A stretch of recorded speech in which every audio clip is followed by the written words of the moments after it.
Là sạc hư nè, hỏng nè.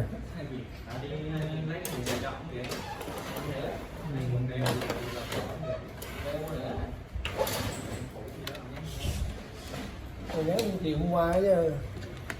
Ừ.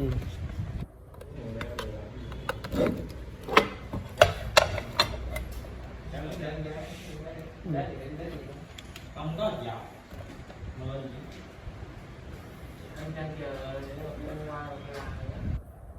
Đó đó anh nhấn đến